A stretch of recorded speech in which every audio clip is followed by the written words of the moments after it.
గొప్ప తెగువతో అందరూ కూడా గొప్ప తెగువ చూపించారు. మీ అందరి తెగువకు, విలువల పట్ల, విశ్వసనీయత పట్ల మీరు చూపించిన నిబద్ధతకు మీ అందరికీ కూడా హ్యాట్స్ ఆఫ్ తెలియజేస్తాను.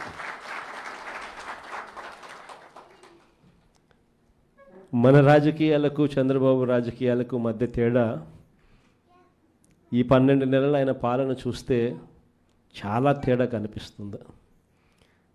అసలు రాజకీయాలు అన్నది ఒకవైపున మనల్ని చూసినప్పుడు రాజకీయాలు అటువైపున కనిపిస్తాయి. ఈ 12 నెలలు చంద్రబాబు నాయుడు రాజకీయాలు చూసినప్పుడు రాజకీయాలు ఇటువైపున కనిపిస్తాయి. ఇద్దరి మధ్య తేడా అంత ప్రస్ఫుటంగా కనిపిస్తూ ఉంది.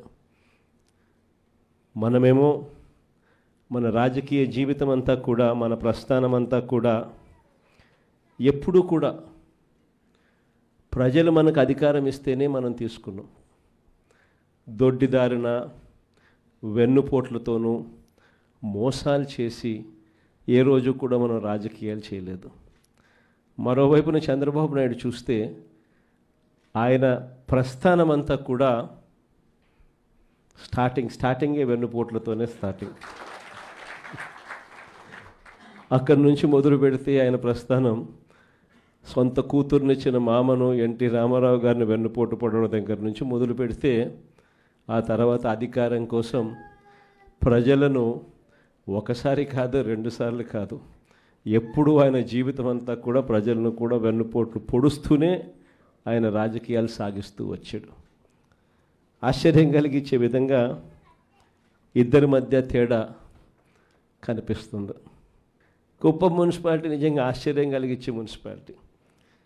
చంద్రబాబు నాయుడు గారు ముఖ్యమంత్రి కాకమునుపు ఇక్కడ ప్రజాస్వామ్యబద్ధంగా ఎన్నికలు జరిగితే ప్రజలు ఓట్లు వేస్తే ఈ కుప్పం మున్సిపాలిటీలో 25 వార్డులకు గాను వైఎస్ఆర్సీపీ 19 గెలిచింది. తెలుగుదేశం పార్టీ గెలిచింది కేవలం 6. మరి తెలుగుదేశం పార్టీ గెలిచింది కేవలం 6 అయితే 25లో 19 వైఎస్ఆర్ కాంగ్రెస్ పార్టీ తరపున ప్రజలు ఓట్లేసి వైఎస్ఆర్ కాంగ్రెస్ పార్టీని గెలిపించిన పరిస్థితులు ఉంటే మరి మున్సిపల్ చైర్మన్ ఎవరు కావాలి? వైఎస్ఆర్ కాంగ్రెసే పార్టీ తరపు నుంచే కావాలి కదా. కానీ అక్కడ కూడా దౌర్జన్యాలు, ఏ స్థాయిలోకి దౌర్జన్యాలు ఉన్నాయి అని అంటే ఏకంగా బెదిరించి మున్సిపల్ చైర్మన్ను రాజీనామా చేయించి వాళ్ళ దగ్గర వాళ్ళ పార్టీలోకి తీసుకోవడం. అంతటితో కూడా ఆగిపోవడం లేదు. చంద్రబాబు నాయుడుకి స్వయంగా ఇది కుప్పము, నా మున్సిపాలిటీ, నేను ముఖ్యమంత్రి, నేను రాక్షస సామ్రాజ్యానికి రాజుని, నేను ఒక రాక్షసుడిని, నా కుప్పం నియోజకవర్గంలోనే ఎలా రాక్షస పాలన చేయాలో నేను నేర్పుతాను, రాష్ట్రం అంతా కూడా తెలుగుదేశం వాళ్ళంతా కూడా ఇలానే రాక్షస పాలన చేయండి అని చెప్పి ఇక్కడి నుంచి సంకేతం ఇస్తున్నాడు. ఇచ్చి బలవంతంగా ఈ మున్సిపల్ చైర్పర్సన్ పోస్టు కూడా వీళ్ళే తీసుకున్నారు. నిజంగా ఆశ్చర్యం అనిపిస్తుంది. 6 గెలిచిన మీరు, 19 గెలిచిన మేము, అయినా ఈ కుప్పం మున్సిపాలిటీలో మీరే చైర్మన్ అని చెప్పి మీరంతకు మీరే చెప్పుకుంటూ మీరంతకు మీరే ఒక్కొక్కరికి 50 లక్షలు. ముఖ్యమంత్రిగా ఉన్నావు, నువ్వు చేయాల్సిన పని ఇదే. ప్రజాస్వామ్యం అంటే ఏమిటి అని చెప్పి ప్రజలకు నువ్వు అద్దం పెట్టి చూపించాలి. ప్రజాస్వామ్యం, కాన్స్టిట్యూషన్ ఇది, నేను దానికి రిప్రజెంటేటివ్, నేను ముఖ్యమంత్రిని. కాన్స్టిట్యూషన్ అనేది ఒక బైబిల్ లాంటిది, ఒక ఖురాన్ లాంటిది, ఒక భగవద్గీత లాంటిది.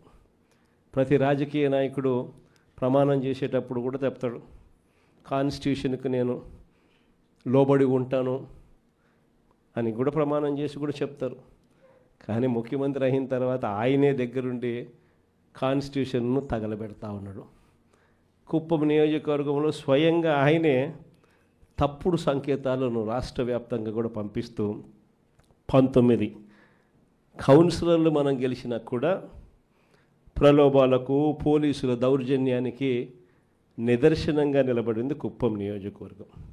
ఇంకా ఆశ్చర్యం ఏమిటో తెలుసా, ఇదే కుప్పం ఈ కుప్పానికి మున్సిపాలిటీ హోదా ఇచ్చింది ఎవరు తెలుసా? మనమే. ఆయన 4 సార్లు ముఖ్యమంత్రి అయినా కూడా ఏ రోజు కుప్పాన్ని మున్సిపాలిటీగా చేయాలన్న ఆలోచన కూడా ఆయనకు రాలా. అలా మున్సిపాలిటీ కదా దేవుడు ఎరుగు, కనీసం కుప్పంలో ఒక రెవెన్యూ డివిజన్ పెట్టే ఆలోచన కూడా చంద్రబాబుకి ఏ రోజు రాలా. సరే, రెవెన్యూ డివిజన్ కదా దేవుడు ఎరుగు, కనీసం కుప్పానికి తాగేదానికి నీళ్లు కూడా ఇచ్చింది ఎవరు అని అంటే అది కూడా మన హయాంలోనే.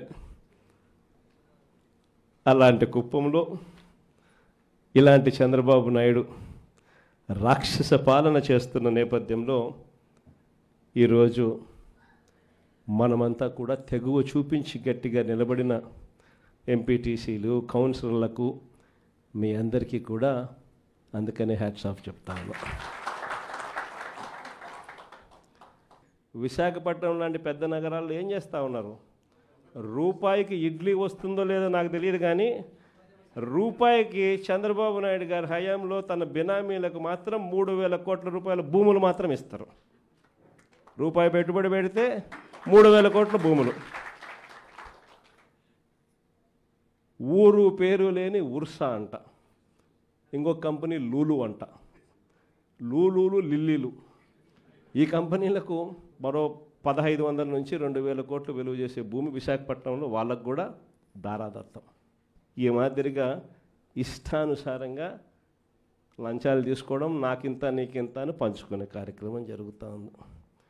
మొట్టమొదటిసారిగా మొబిలైజేషన్ అడ్వాన్స్ అనేది మనం తీసేస్తే, మొబిలైజేషన్ అడ్వాన్స్ ఈయన అదే పనిగా తీసుకొచ్చినాడు. మనం రివర్స్ టెండరింగ్ మనం తెస్తే ఈయన రివర్స్ టెండరింగ్ క్యాన్సిల్ చేసినాడు. మనం జ్యుడిషియల్ ప్రివ్యూని మనం తీసుకొస్తే జ్యుడిషియల్ ప్రివ్యూని ఈయన క్యాన్సిల్ చేసినాడు.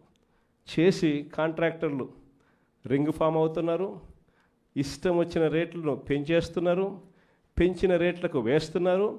వేస్తానే ఈయన మొబిలైజేషన్ అడ్వాన్స్ 10% ఇస్తాడు, 8% వాళ్ళు చంద్రబాబు నాయుడుకి వెనక్కిస్తున్నారు. డబ్బు ఈయన వాళ్ళకి ఇవ్వడం, ఈయన మొబిలైజేషన్ అడ్వాన్స్ కింద 10% వాళ్ళకి ఇస్తే ఈయన 8% తిరిగి వెనక్కిస్తున్నారు ఈయన జోబిలీకి. విచ్చలవిడిగా కరప్షన్. మరోవైపున చూస్తే రెడ్ బుక్ రాజ్యాంగం. ఏం చెప్పాల్సిన పనులు. రెడ్ బుక్ రాజ్యాంగం గురించి నాకన్నా మీకే బాగా తెలుసు.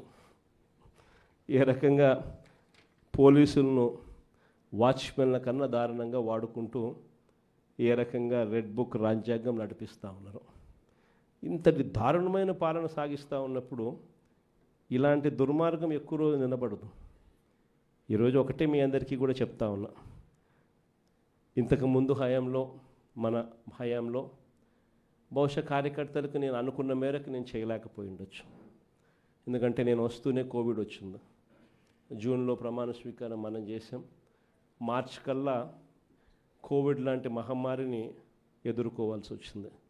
ఇంతకుముందు ఎప్పుడూ కూడా ఊహించలేదు, ఇంతకుముందు ఎప్పుడూ కూడా చూడలేదు. రాష్ట్రంలో అయితే నాకు ఊహ తెలిసినంత వరకు నా వయసులో ఇలాంటి పరిస్థితులు కూడా ఉంటాయి, ఇలాంటి సమస్యలు కూడా రాగలుగుతాయని కూడా బహుశా ఎవరికి కూడా తట్టిండదు.